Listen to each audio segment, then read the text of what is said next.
सत्य है, सत्य है, सत्य है, राम नाम सत्य है. ये பற்றியானே பகவானின் நாம சந்நிதி உற்சவத்தை எதிர்நோக்கி இருக்கு. அடிக்கடி சொல்கிறது உண்டு, நம்ம நிறைய வார்த்தைகள் அதோடைய உண்மையான பொருள் இன்றைக்கி இல்லை.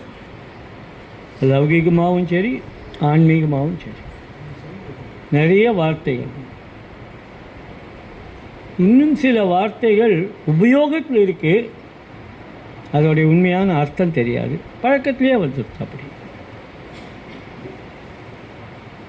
ஃபிலசாபிக்கல் டிஸ்கஷன், குறிப்பாக பகவானை பற்றி பேசணும் அப்படின்னு சொன்னால் பெர்ட்ரண்ட் ரசல் சொல்கிறார், எந்த ஃபிலசாபிக்கல் டிஸ்கஷன்லேயும் ஒரே அர்த்தம் துணிக்கும்படியான ஒரு வார்த்தை இருந்தால் தான் அந்த டிஸ்கஷன் பூர்த்தி ஆகும் அப்படின்னு சொல்லிட்டு அவர் எல்லாத்தையும் நிராகரிக்கிறார். இப்போ இருக்கிற நம்மக்கிட்ட இருக்க இந்த மொழிகளை வச்சுட்டோமானால் அது எல்லாம் ஆம்பிகுவஸாக இருக்குது. ஏன்னா ஒரு வார்த்தைக்கு பலவிதமான பொருள் இருக்கு அப்படின்னு அவர் தன்னால் அதை பார்க்க முடியல அப்படிங்கிறதுக்கு மொழி மேலே போட்டுட்டு விலகிட்டார். ஓரளவுக்கு உண்மைதான் அது. சம்ஸ்கிருதம்தான் இருக்கிறதுக்குள்ள சௌகரியமான மொழி. குறிப்பாக ஆன்மீகமான விஷயங்களுக்கு ரொம்ப ஸ்டாண்டர்டைஸ்டு மொழி அப்படின்னு சொல்கிறதுக்கு கூட இண்டெக்ஸ் இருக்குது. ஒரு வார்த்தைக்கு பலவிதமான பொருள் இருக்குது. அது எந்த இடத்துல எப்படி உபயோகப்படுத்தமோ அதுக்கு தக்கன மாறக்கூடியது இருக்குது. ஆனால் சம்ஸ்கிருதத்தில் ஒரு மிகப்பெரிய சௌரியம் என்னென்னா, உனக்கு வேண்டியதா மாதிரி அந்த சம்ஸ்கிருதத்தை, அந்த வார்த்தைகளை மாற்றிக்க முடியுங்கிற ஒரு ஃபெசிலிட்டி வேறு எந்த லாங்குவேஜுக்கும் இல்லாத சம்ஸ்கிருதத்துக்கு உண்டு.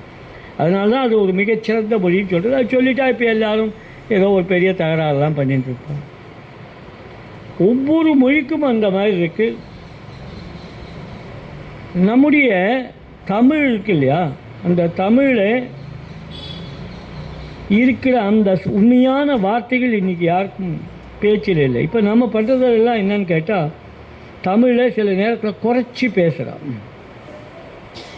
சப்தங்களுக்கு அதில் இடம் இல்லை, காக்க காகா இல்லை, சாச்ச ஜாஜா இல்லை, டாட்ட டாடா இல்லை அப்படின்னு 4 விதமான சவுண்ட் இருக்கு இல்லையா, அதுக்கு தக்கன இந்த பாஷை இல்லை அப்படின்னு. அது தவறு. அது உண்மையான தமிழ் இந்த இல்லாமையே அது ஒரு பரிபூர்ணமான லாங்குவேஜ். நமக்கு அதெல்லாம் தெரியாதனால இப்போ இலக்குமி அப்படின்னு இருக்குது. அது சொல்லும்போது தமிழில் கஷ்டம் இல்லை. லக்ஷ்மிங்கிறத நீ தமிழ் ஏன்னா இட்டு சூ போட்டால் தப்பு. அது லக்ஷ்மின்னு எழுதினா சரி. அப்போ இந்த இக்ஷு வடதேசமாகியா.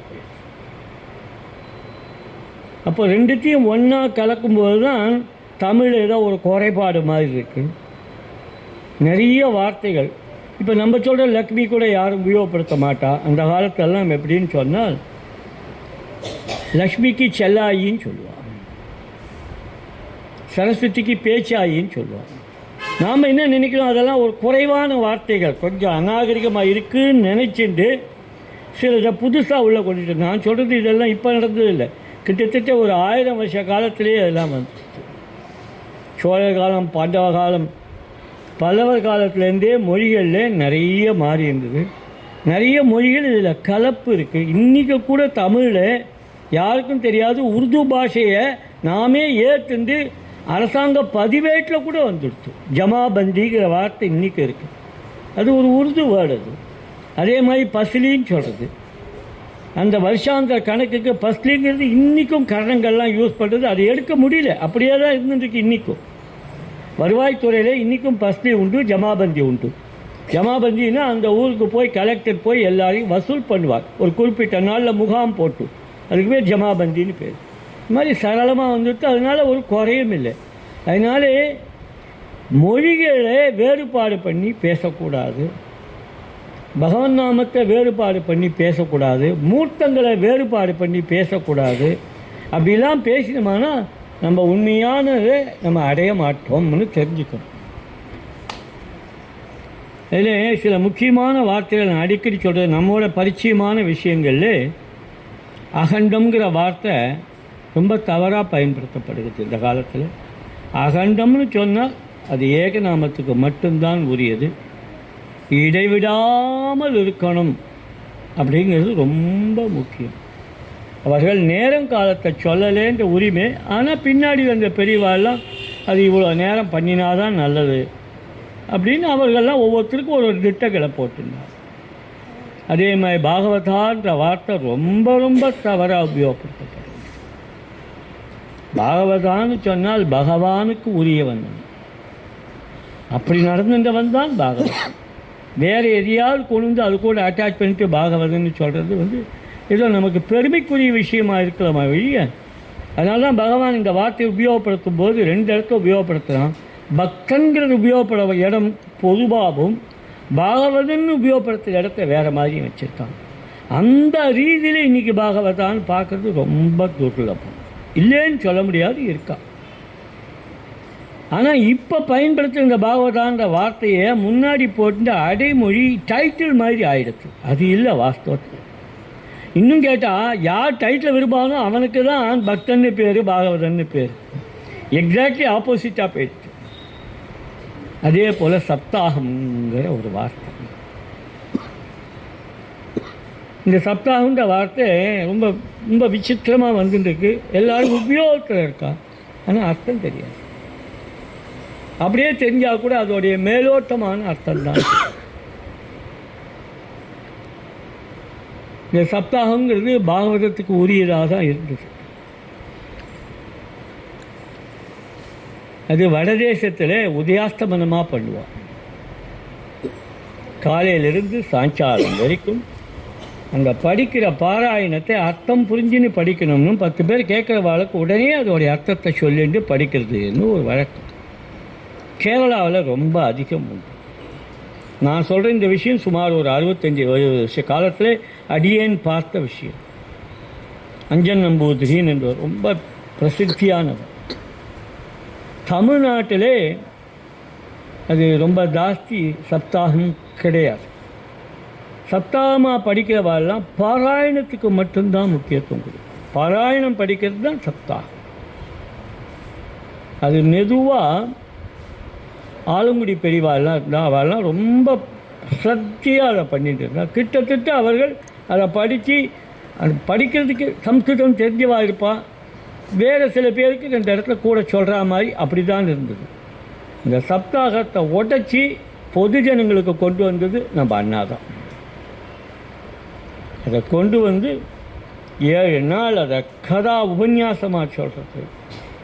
அது கதாசிரவணம் மற்றவாளுக்கு கேட்கபடியாக இருக்குது. அப்படியே வரும்போது பாராயணங்கள் பின்னுக்கு தள்ளப்பட்டது. பாராயணத்துக்கு முக்கியத்தோடு, ஏன்னா பாராயணத்துக்கு விஷயம் தெரிஞ்சுவா மட்டும்தான் உட்கார முடியும். பாஷை தெரிஞ்சிருக்கணும். உபன்யாசம் கேட்கறதுக்கு பாஷை தெரியாது. ஆனாலும் பாராயணத்தில் வரக்கூடியதில் ஒரு லெவல் லேசந்தான் அன்றைக்கி உபன்யாசத்தை சொல்ல முடியும். இன்னும் அதிகமாக சொல்லிட முடியாது. ஆனால் அதுவே போதுமானது அப்படின்னு முதல்ல சப்தாகம் ரொம்ப பிராபல்யமானது அண்ணாவார். இப்போ சமீப காலத்தில் முன்னாடி சிவராமகிருஷ்ண சாஸ்திரிகள் இவெல்லாம் பண்ணியிருக்கான். இஞ்சிக்குலை சிவராம சாஸ்திரியும் பண்ணியிருக்கார், மாயவரம் சிவராம சாஸ்திரிகள் பண்ணியிருக்கார், நிறைய பெரியவாள்லாம் பண்ணியிருக்கார். வடதேசத்தில் ரொம்ப பழக்கம் உண்டு. வடதேசத்திலே பாராயணத்துக்கு தான் முக்கியத்துவம் கொடுப்பா. அதுவும் பாகவதம் என்னைக்கு ஆரம்பிக்கிறாளோ முதல் நாள் அவ்வளோ பேரும் அந்த பாகவத்தை தலையில் தூக்கிட்டு ஒரு பராத் போவாள். போனால் தான் எப்படி நம்ம துவஜாரோகணம் பண்ணுறோமோ அது மாதிரி முதல் நாள் சாயங்காலம் ஒரு பெரிய பராத் நடக்கும். எவ்வளோ பேர் போவாள்னு நினைக்கிற, 1,00,000 பேர் போவாள். நானே பம்பாயில் போய் பார்த்துருக்கேன். ரொம்ப ஆச்சரியமாக இருக்கும். அந்த மாதிரி இங்கே கொண்டாட தெரியாது, நமக்கு தெரியாது. நமக்கு மிஞ்சி மிஞ்சி போனால் புஸ்தகத்தை வச்சு 2 புஷ்பம் மட்டும்தான் போட தெரியும், வேறு ஒன்றும் தெரியாது. அப்படி இருந்தது 4ஆம் வட்டத்தில் அண்ணா சப்தாகம் சொல்கிறதுக்கு முன்னாடியே இங்கே வேறு ஒன்றுத்த சப்தாகமாக பண்ணினவர் உண்டு. நான் அடியேன் அவருக்கு சிஷ்யர். சுவாமி சின்மயானந்தா பகவத்கீதையை சப்தாகமாக பண்ணுவார். அதற்கப்புறம் சமீபத்தில் இந்த சப்தாகம்லாம் வந்ததை பார்த்துட்டு நம்ம மகாபரிவாருடைய கதையை சொல்கிறேன்னு ஆரம்பித்து சப்தாகமாக பண்ணுறேன்னு கணேச சர்மா ஆரம்பித்தார். அப்புறம் சமர்த்த தாமதாச சரித்திரத்தை 7 நாளாக சொல்கிறேன் சப்தாகம். அப்போ சப்தாகம் இப்போ யார் கேட்டு பாருங்கள் சப்தாகம்னா என்னன்னு கேட்க தெரியாது.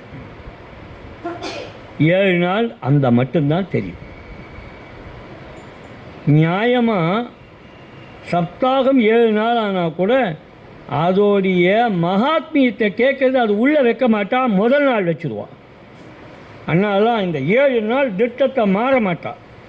7 நாளில் பாகவதம்னா 7 நாள் பாகவதம் மட்டும்தான். அதை பற்றிய பெருமையை பேசுகிறத முதல் நாள் வச்சுடுவான். அதுதான் துவஜாரோகணம்.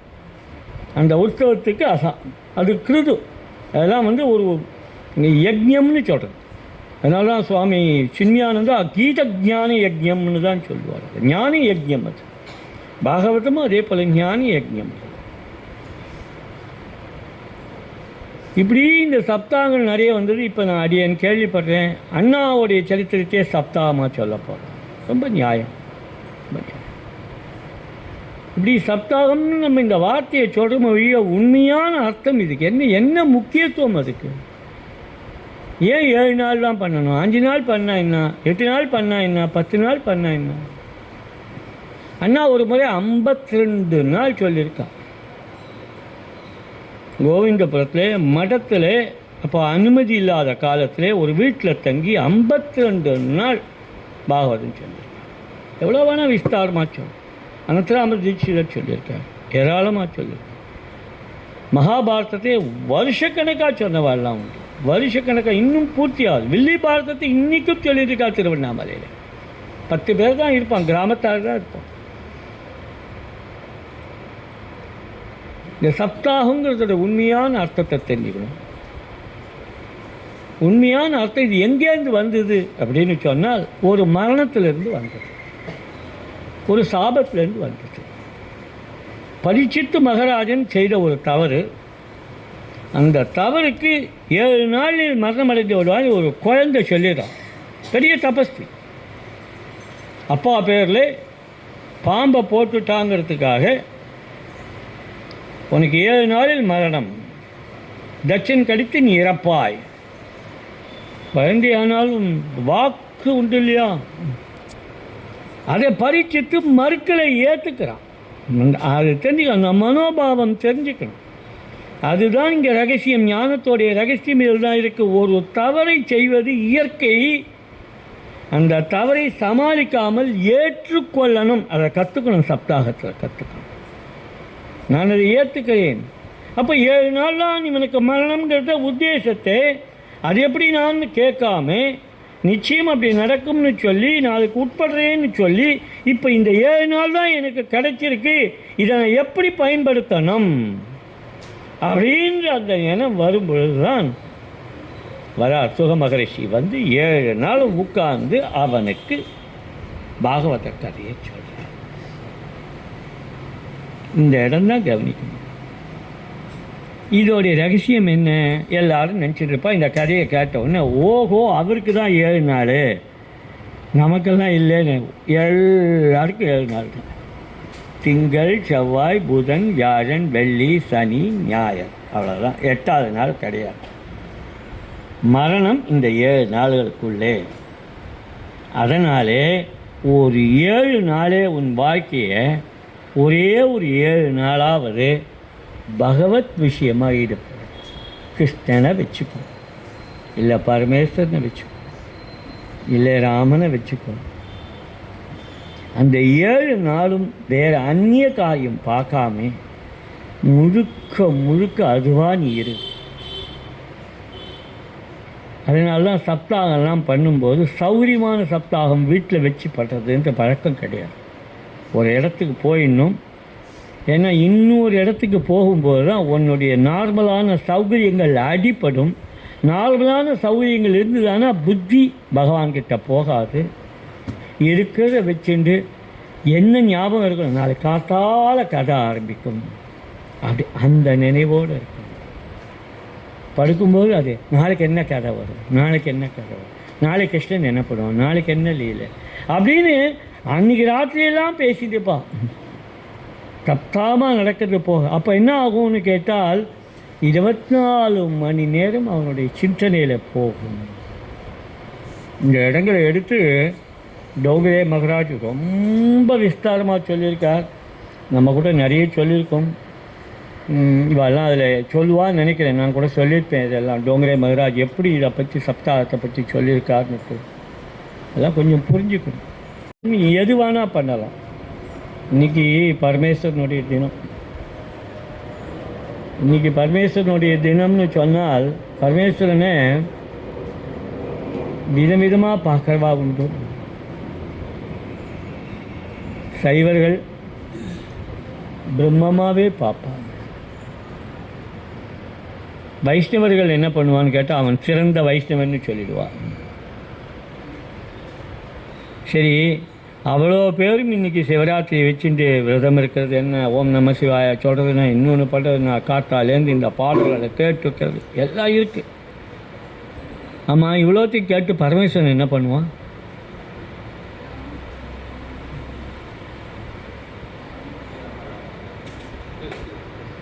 இதைத்தான் ஐயாவாலும் போதேந்திராலும் ஒரு கிரந்தம் பண்ணும்போது அழகாக எடுத்து பேசுகிறான். ரொம்ப அழகாக எடுத்து பேசுகிறான். ஐயாவாள் ஒரு கிரந்தம் பண்ணுறார். அதில் பரமசிவனையே வச்சுட்டு முழுக்க முழுக்க 60 ஸ்லோகத்தை கொண்டு ஒரு ஷஷ்டி ஒன்று, ஆக்கியா ஷஷ்டி அப்படின்னு ஒன்று பண்ணி அனுப்புகிறார். சிஷ்யாள்கிட்ட அனுப்புகிறார். அதை பார்க்குறார். பரீந்திரால் பார்க்குறார். பார்த்துட்டு இது சிவாக்கியா ஷஷ்டினே பேர் வச்சிருக்கலாமே அப்படிங்கிறார். சொல்லி அனுப்புகிறார். அப்புறம் பின்னாடி 2 பேரும் சந்திக்கிறார். சந்திக்கும்போது ஒரு கிரந்தம் கொடுத்தேனே அப்படிங்கிறார். அம்மா பார்த்தனே, சிவாக்கியா ஷஷ்டினே பேர் வச்சிருக்கலான்னு சொன்னேனே நான் அப்படின்னு. அப்போ ஐயாவால் சொல்கிறார், அந்த சிவனே எப்போதும் ராமநாமன் தானே, இதை உங்கள் வாயால் கேட்கணும்னு எனக்கு ஆசை அப்படிங்கிறார். அதனால் இன்றைக்கி பரமேஸ்வரன் குருநாதா ரொம்ப சந்தோஷத்திருப்பார். ஏன்னா இன்றைக்கி ராமநாமாவது ஒரு இடத்துல மாட்டின்ட்டோம். நாங்கள் முகப்பேரில் எங்களை வர சொல்லிட்டா. அது ஒரு பெருமாள் கோவில். அங்கே வருஷாந்திரமாக ஏதோ பண்ணிட்டு பார்ப்போல் இருக்கவா. அது போய் அது முடிஞ்சது. அப்புறம் ஒரு சிவன் கோவிலுக்கு போச்சு. அந்த சிவன் கோவில் நாங்கள் போன அன்றைக்கி கரெக்டாக அது சனிக்கிழமை நினைக்கிறேன். அன்றைக்கி சிவராத்திரியாகவும் இருந்தது. என்னமோ தெரியல, அங்கே ருத்ரன்லாம் சொல்லி அபிஷேகம் பண்ணுவா போல இருக்கு. அன்றைக்கி ஆள் கிடைக்கல, நான் தான் கிடைச்சேன் போல இருக்க அவளுக்கு. எங்களை வர சொன்னேன். நாங்கள் பண்ண நல்லா அபிஷேகம் பண்ணி நாங்கள் பூரா ராமனான்னு சொல்லுவோம். அதை நிர்வாகம் அந்த முகப்பேரில் கொஞ்சம் கட்டுமஸ்தான ஒரு ஆள்கிட்ட இருந்தது. நான் தாசி சொல்ல விரும்பலை. அவன் உள்ளே வந்து என்ன நடக்குது இங்கே அப்படின்னு அசிவம் போல் இருந்தது. அப்புறம் நாங்கள் சொல்கிற ராமநாமத்தை பார்த்து அவனும் பேசுகிறான். என்னன்னே புரியலையே எனக்கு இது அப்படின்னு. ஒரு மாதிரி தப்பிச்சு வந்தோம். அவனுக்கு புரிய வச்சோம். சந்தோஷப்பட்டான். அவன் என்ன சொன்னான், இன்றைக்கி தான் எங்களுக்கு இங்கே ஏதோ நடக்குது பிரதோஷத்துக்குன்னு தெரியுது எங்கள் கண்ணுக்கு அப்படின்னு. சந்தோஷம். அந்த இடைவிடாமல் நாமம் வரும்போது ஒரு சந்தோஷம். இப்போது இந்த சப்தாகம், இந்த கதையெல்லாம் ஏன் எடுத்துட்டேன்னா, இப்போ நமக்கு வர்றது சப்தாகம்தான். பெரிய சப்தாகம். சப்த ரவிவார அகண்டம். அந்த ஒவ்வொரு அகண்டத்துக்கும் இடையில 7 நாள் 7 நாள் 7 நாள் 7 சப்தாகங்கள் பூரணமாக ராமநாமத்துக்காக வருது. அதனாலே இந்த 7 நாளுடைய அர்த்தம் சப்தாகம் தெரிஞ்சுட்டு உள்ளே வாங்கும். உள்ளே வந்து என்னன்னு கேட்டால், நான் ஒவ்வொருத்தரையும் தனித்தனியாக கூப்பிட்டுருக்கேன். லீவாவது போட்டு வாயேன், இல்லை எனக்கு வேலை இருக்குது, முடிஞ்ச போது வர தான். நீ தான் முடிஞ்ச போது வருமே, எனக்கு தெரியாதா? எனக்கு முடிஞ்ச போது வருது, ஓய்ஞ்ச போது வருது. அது இல்லை, ஒழிச்சுக்கணும், முடியணும். ஒழிச்சுக்கணும். நீ மட்டும் வேணும்னு நினை, அவன் நடத்தலாம் இல்லையாப்பா. நாம் நிஜமாக நினைக்கிறது இல்லை. எது மேம்போக்காக இருக்க வரைக்கும் நமக்கு கிடைக்கிறது மேம்போக்காக தான்.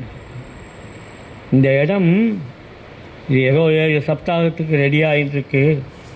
ஆனால் இதே இடத்துல 52 சப்தாகம் தொடர்ந்து நடந்தது. 365 நாள்.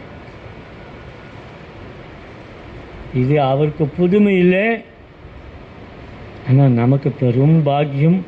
ஒவ்வொரு முறையும் ஒவ்வொரு என்ன சொல்கிறது நிகழ்ச்சிகளை வைக்கும் பொழுதும் நடக்கும்னு தெரியும். ஆனால் உள்ளூர பயம் உண்டு. குருநாதன் நடத்திக்கணுமே.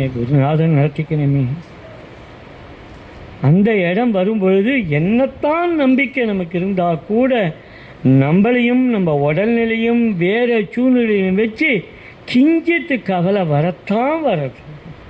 நான் அதை மறைக்க விரும்பலை. கொஞ்சம் காலமாக அப்படி இருந்தது. இப்போ அது இன்றைக்கி அதெல்லாம் கொஞ்சம் கொஞ்சமாக விலகி ஒவ்வொரு முறையும் ஒரு நிகழ்ச்சியை நாம் எடுக்கும் பொழுது அது things will take it's place. தானே வந்து டக்குன்னு உட்காரும். அவனுடைய அனுகிரகம் அப்படி பட்டுன்னு இருக்கும். இந்த முறை அதை நான் பார்க்கலை.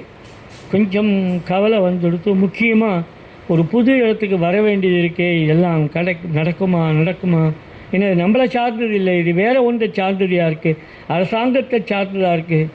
ரெண்டாவது அரசாங்கத்தில் இப்போ பெரிய வம்புகள்லாம் வரக்கூடிய காலமாக இருக்குது. இதை காரணம் வச்சுட்டு என்ன ஆகும், நல்ல காலத்துக்கு இன்றைக்கி காத்தால மெட்ரோ கனெக்ஷன் வரைக்கும் வந்துட்டு இன்னும் மீட்டர் போட வேண்டியது தான் பாக்கி. சூரியர் கனெக்ஷன் ஆகிடுத்து. மின் இணைப்புக்கு பணங்கள்லாம் கட்டியாச்சு. நாளைக்கோ நாளைக்கு வந்துடும். அந்த வகையில் குருநாதன் அழகாக நம்முடைய கவலையை தீர்த்து வச்சுருக்காங்க. இப்போ மேலே உள்ள சில வேலைகள் அது முடிஞ்சாலும் முடியலன்னாலும் ஜாஸ்தி கவலைப்பட வேண்டாம். முக்கியமானது முடிச்சுன்னு வரணும். அடுத்தது இந்த அமைப்பு, இந்த 48 நாளுக்கு போட்டிருக்க அமைப்பு கொஞ்சம் பிரமிப்பாக இருக்குன்னா எப்படி அதை கன்சைஸாக எடுத்து சொல்கிறதுன்னு தெரியாமல் தனித்தனியாக சொல்லும்போது அந்த ஒரு விஷயத்தை மட்டும் எடுத்துட்டு அதுலேயே நேரம் கடந்து போயிடுது. இது கிருஷ்ண சம்பந்தமாக வச்சுருக்கு. என்கிட்ட ஒருத்தர் கேட்டார், நீங்கள் சப்தாகம்னு சொல்கிறேன், அதுன்னு சொல்கிறேன், எல்லாம் சொல்கிறேன், ராமராமான்னு சொல்கிறேன், ஏன் சப்பன் பட்சணம்னு போடுறேன், அப்புறம் சப்பன் போகுன்னு சொல்கிறேன், முதல்ல அதில் ஆரம்பிக்க அதில் முடிச்சேன்னு உபன்யாசத்தை சொல்கிறேன், அது என்ன ரகசியம்? அவரே ரகசியம்னு சொல்லிட்டார். அதுக்கு காரணம் இருக்குது. ஏன்னா ஆதிசங்கரர் சொல்கிறார், ராமேதி கர்ஜனமும் ராமநாமத்துக்கு ஈடு இல்லைன்னு சொல்கிறவர் ஒரு வார்த்தையை சொல்கிறார். மோட்ச பரியந்தம் ராமநாமம் கொடுக்கும்னா அது எப்படின்றத வரும்பொழுது யாரால் கொடுக்கப்படும்னு சொல்லும்போது, எந்த ஸ்மரணையில் கொடுக்கப்படணும்னு சொல்லும்போது, பாலம் முகுந்தும் மனசா ஸ்மராம், கிருஷ்ணனுடைய சிந்தனை இருக்கணும். நம்முடைய 3வது ஸ்லோகமாக சொல்கிறோம் பாருங்க. இந்த ஸ்லோகம் தான் ஆச்சரியமாக நம்ம எப்படி நடந்துக்கணும்னு சொல்கிறது. யஷ்யாங்கம் கனகாவ காமச்சரித்தம் பாலம் சுப்புன்றாங்கிதம் வாணிஸ்தி ரகுநாத நாமசதியா அபியாத்ரா அசக்ர தாரையா சேத்தசி அம்புஜலோச்சனோ யதுபதிகி கேலத்தலம் ராதையா தம்பை வெங்கடராம தேசிகவரம். கிருஷ்ணனை எப்படி வச்சுக்கணும்னு சொல்லியிருக்க தெரியுமா? ராதையோடு சேர்ந்த கிருஷ்ணனை இதயத்தில் வச்சுக்கோ, உள்ளே வச்சுக்கோ, அதை வெளிப்படுத்தாதே. ராமநாமத்தை வெளிப்படுத்து. வைராக்கியத்தை மேலே பூண்டிக்கோ, வைராக்கியத்தை வேஷமாக வச்சுக்கோ. பகவன் நாமத்தை எப்போதும் சொல்லு, கிருஷ்ணனை உள்ளே வச்சுக்கோ. இப்போ காலம் மாறிப்போச்சு, கிருஷ்ணனை அவுத்து வெளியில் விடுறா. அதனால தான் கொச்சத்தனம் ஜாஸ்தியாக போயிடுச்சு. அதனால தான் வம்புகள் வருது, விவகாரங்கள் நிறைய ஆகுது. ஆன்மீகத்துக்கு உள்ளே இருந்து ரசமான விஷயங்களை கொச்ச தண்ணி நீங்களாலாம் அது கிட்ட கூட போக முடியல, வெறுக்கவும் முடியல, வாழ்க்கவும் முடியல, சங்கடப்படணும். அதுக்கு முக்கிய காரணமாக இருக்கிறது பொம்மநாட்டிகள் தான். ஒரு விஷயமும் தெரிஞ்சிக்காமல் எதவானா போய் ஆசிரியக்கலான்னு நினச்சிட்டு இருக்க பைத்தியக்காரத்தனத்தினால வருது. உண்மையிலே சொல்கிறேன், ஆம்பளைகளால் ஆன்மீகம் வளராது. ஸ்திரீகள் சரியாக புரிஞ்சுட்டு கலியுகத்திலே ஸ்திரீகளுக்கு மட்டும்தான் அந்த பெருமை கொடுத்துருக்கு. உங்களால் தான் வம்சம் தழைக்கும். அசட்டுத்தனம் பண்ணினமான நம்ம குழந்தைகளும் அசடாத்தான் இருக்கும். அதுவும் பகவான் நாமத்துக்கு உங்களுக்கு கொடுத்துருக்க பெருமை வேறு யாருக்கும் கொடுக்கலை. ஒவ்வொருத்தனுடைய கதியை பற்றி இவ்வளோ கஷ்டப்பட்டு பேசிகிட்டு இருக்கோம். ஆனால் ஸ்திரீகளை பற்றி சொல்லும்போது என்ன சொல்கிறதுன்னா, ஒரு ஆண் பகவன் நாமம் சொன்னால் அவனுடைய சந்ததி தான் மோட்சத்தை அடையும்னும், ஒரு ஸ்திரீ நாமம் சொன்னால் அவளுடைய சந்ததி, அவளுடைய கணவனுடைய சந்ததி, அவளுடைய அப்பாவுடைய சந்ததி மூன்றுமே கடை தேரும்னு குருநாதன். அதனால் இங்கே வரவாரெல்லாம் எப்படி இருக்கணும் தெரியுமா? உயர்ந்த கம்பீரமான ஸ்திரீகளாகவும் பகவன் நாமத்துக்கு கொடுக்கக்கூடிய விஷயமாகவும் இருந்து, ஏன்னா ஸ்திரீகளால் தான் தர்மம் காப்பாற்றப்படும்னு வெளிப்படையாக கலியில வியாசாச்சாரியார் சொல்லியிருக்கார். நாங்கள் அதையெல்லாம் மறைச்சி பேசுறதில்லை. அதனால தான் பூர்ண கௌரவம் கொடுக்கறது. இங்கே நாங்கள் பண்ணின யாத்திரைகள் பூராவையும் ஸ்திரீகளை கூட்டின்னு போன யாத்திரைகள், ஸ்திரீகளுக்கு முக்கியத்துவம் கொடுத்தது. ஸ்திரீகளே இவ சுமங்கலி அவள் அமங்கலி அது இது இந்த எந்த பேஷமும் கிடையாது. எந்த பேதமும் இல்லாமல் குருநாதன் அப்படி ஒரு ஆச்சரியமான காரியத்தை இங்கே பண்ணியிருக்கார். இந்த தொடர்ந்து அது இதே மாதிரி பண்ணணும்னுட்டு பிரார்த்தனை பண்ணிக்கிறேன். அது மட்டும் இல்லாமல் இன்னொரு ரகசியத்தை சொல்கிறேன். இதை எல்லாத்தையும் பொதுவில் சொல்கிறது தான் நல்லதுங்கிறதுனால சொல்கிறேன். இன்னும் நம்மளே உள்ளே வரல, அதுக்குள்ளே எனக்கு பலவிதமான ஃபோன் கால் வருது, 2-3 மெசேஜ் வந்திருக்கு. இங்கே காது குத்தல் வச்சுக்கலாமா? இடம் நன்னா இருக்கே, இடம் போதுமே. இப்போ இல்லை இங்கே சமையல்லாம் பண்ணிக்க முடியும். இப்போ எல்லா இடத்துலையுமே சமையல் வெளியிலேருந்து தான் வருது ஒரு மாமி. அப்புறம் இன்னொன்று சத்சங்கம், நாங்கள் இங்கே கிளாஸ் எடுக்கலாமா? உங்கள் புஸ்தகம் தான் நாங்கள் பயன்படுத்துகிறோம். இது எப்படி? என் புஸ்தகத்தை பயன்படுத்தினாலும் இங்கே கிளாஸ் கொடுத்துருவோம். அப்புறம் வேறு பஜனை கோஷ்டி. நான் இன்னி வரைக்கும் எதையும் அனுபவிக்கிறேன். ஏன்னா அதெல்லாம் வச்சுட்டா அந்த நாமத்தோடைய வைப்ரேஷன் போயிடும். அப்போ நான் ஒன்று சொல்லி தப்பிச்சுட்டேன். இங்கே அதுக்கெல்லாம் வாய்ப்பு இல்லை. ஏன்னா இங்கேயே தான் ஆஃபீஸ் நடக்கிறதுன்னு சொல்லிட்டேன். ஆஃபீஸ் நடத்தினா நான் யாருக்கும் விட முடியாது. ஏன்னா நாளை பின்ன யாராவது வாடகைக்கு விட்டுட்டு போகிறீங்களேன்னு பயந்துட்டு சொல்கிறேன். இங்கே வரவா அழகாக உட்காந்துட்டு வெற்று நாளில் கூட லேகனம் பண்ணணும், கிரந்தங்களை பார்க்கணும், பிரதட்சணம் பண்ணணும், நாமமே இருக்கணும். இங்கே இருக்குது பஜனை பண்ணுறதுக்கும் இன்னொன்றுத்துக்கும் ஏராளமான இடங்கள் இருக்குது. ஒரு ரகசியம் சொல்கிறேன். இந்த இடத்துல கார்பரேஷன் காரணம் மற்றவனும் என்னை கூட்டின்னு போடா அப்படிங்கிறேன். நீங்கள் வேண்டாம், அவர் தான் வர வேண்டாங்கிறாங்க. அப்படி ஏதோ நமக்கும் ஒரு கௌரவம் இருந்துருக்கு. எப்படி இருக்குன்னா, வேறு எதுலேயும் ஈடுபடாத வாங்குகிற ஒரு பிராண்டு வெளியில் போயிருக்கு. அந்த பிராண்டை காப்பாற்றணும். அதை காப்பாற்றுற வரைக்கும் தான் தபஸாக இருக்கும். இல்லைன்னா வெற்றியாக போயிடும், எல்லாம் வெற்றியாக போயிடும். குருநாதன் அப்படிப்பட்ட எண்ணத்தை சகலருக்கும், இப்போ இருக்க ட்ரஸ்டிகளுக்கும் இனி வரவாளுக்கும் பக்தாளுக்கும் கொடுக்கணும்னு அடியனுடைய பிரார்த்தனை. இன்றைக்கி 3ஆவதாக ஒரு ஏதோ கொடுத்துருக்கா, பார்க்க அவகாசம் இல்லை. அவர்களுக்கு நான் என்ன சொல்கிறதுன்னு தெரியல. அப்படி ஒரு ஆச்சரியமாக பண்ணி கொடுத்துன்னு வரா. இதுக்கு மேற்கொண்டு இதை எப்படி சரி பண்ணுறதுங்கிறதுக்கு இதை எதில் போட்டிருக்கான்னு தெரியல. நான் போன வாட்டி கொடுத்ததெல்லாம் பார்த்தேன். அதில் லேசாக கொஞ்சம் எழுத்து பிழைகள் இருக்குது. ஏன்னா வாயால் சொன்னதை கேட்டு எழுதினதுனால எழுத்து பிழைகள் இருக்குது. அதெல்லாம் மீண்டும் சரி பண்ணி உங்கள்கிட்ட கொடுக்கணும்னு நான் ஆசைப்பட்றேன். கொடுத்ததுக்கப்புறம் அதை திருத்தணும். அதை திருத்தினதுக்கப்புறம் அதை பல விதமாக உபயோகப்படுத்திக்கிறதுக்கு நான் சில பேர்கிட்ட பேசியிருக்கேன். அதில் மீண்டும் உங்கள்கிட்டயே நான் வரும்படியாக இருக்கும்னு பிரார்த்தனை. ராம ராம